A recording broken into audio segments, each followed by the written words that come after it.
Good afternoon, everyone. How you doing? Hope you're having a great day so far. So this morning, what I did is I sat down, and I'm going to do this again. I did it with the acoustics. Now we're going to do it with electrics, and I'm thinking I'm going to try and make this a regular thing. We'll see how it goes, how people are interested or not. But today we did a hard rock tune, a couple of hard rock tunes this morning so far. And what we're using is a Yamaha AES 500, a Hofner Beetle bass, and a Super amp, and a Fender Rumble amp for the bass.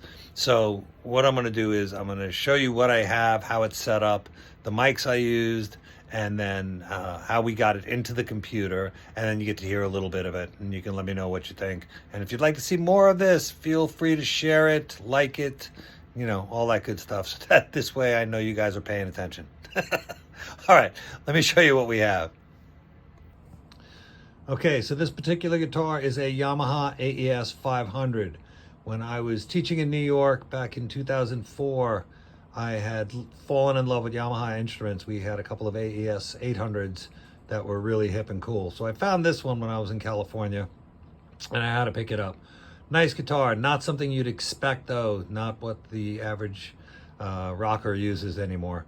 So this was what we used for the guitar parts.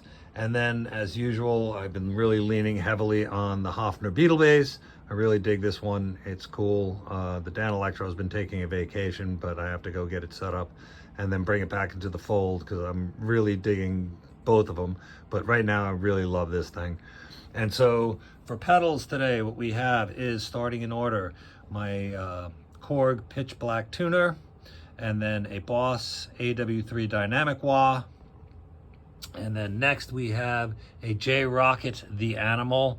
This is a really cool pedal. If you don't have one, you should check it out. This here is a Boss DD7 delay. The thing I love about these is you can do the reverse delay thing. That's one of my favorite effects of all time. And then here we have a BBD flange, which was done by JRR Electronics.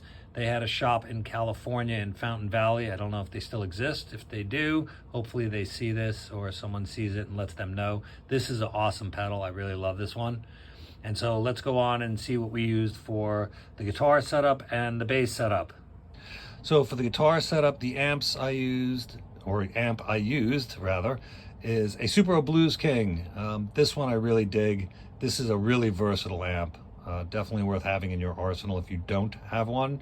And if you are just looking to get one amp that can do a lot of different things, I would say this is definitely on the short list. Today I mic'd this with an MXL V69. I've had this particular mic for about 20 years now, thereabouts, getting really close anyway. And the thing I like about it is it has a tube in it, so it gives it a real push on the front end.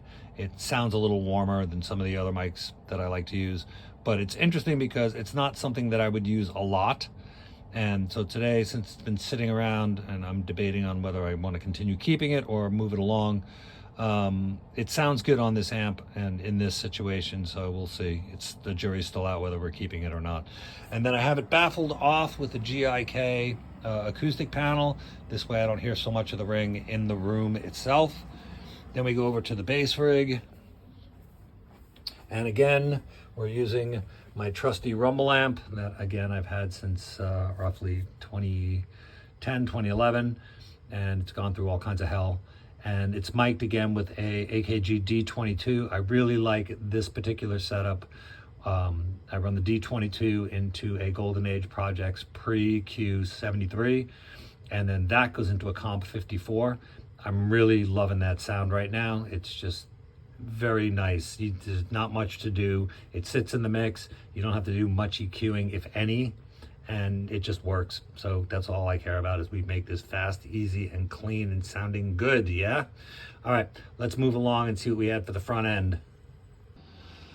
So for the guitar front end, I have it running into an Apollo UAD2, and this, I use the Avalon plug-in for the preamp.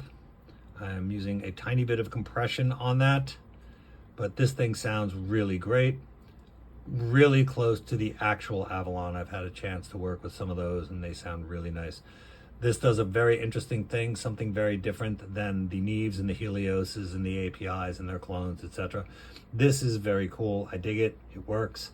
And so for the bass front end, again, we're using the Golden Age Projects Pre-Q73, going into a Comp 54.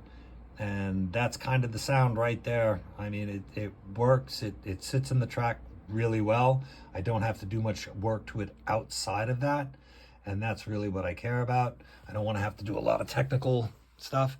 And then we have Logic, and that's what everything goes into. And I know last time I didn't mention what I use for drums, and I'm using EZ-Drummer 3, which is cool because I can lay out my drum tracks as a long MIDI file, and then I can go in and edit everything to the way I want it done. But I have different drum kits for different things, but it works and makes it sound more professional than some of the other drum programs I've used.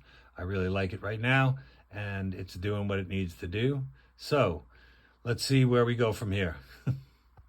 Okay, so let's hear what the raw guitar tracks and bass tracks sound like at this point. A little bit of this.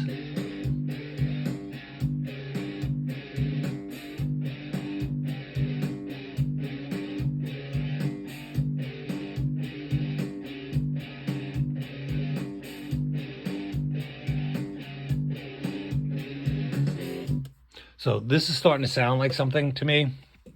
Very little needs to be done. I will clean up the guitars a little bit and have to balance the instruments, obviously. But for the most part, now it's starting to sound like something. And this way, I don't have to do a load of stuff, the fix it in the mix thing that most people want to do. I try to get the sounds that I want early on, so there isn't that much work to do later. Then you can just be creative with it, which is a lot of fun. So I hope you enjoyed this. I hope you have found it informative, and I will catch you on the next round. Thanks for checking it out.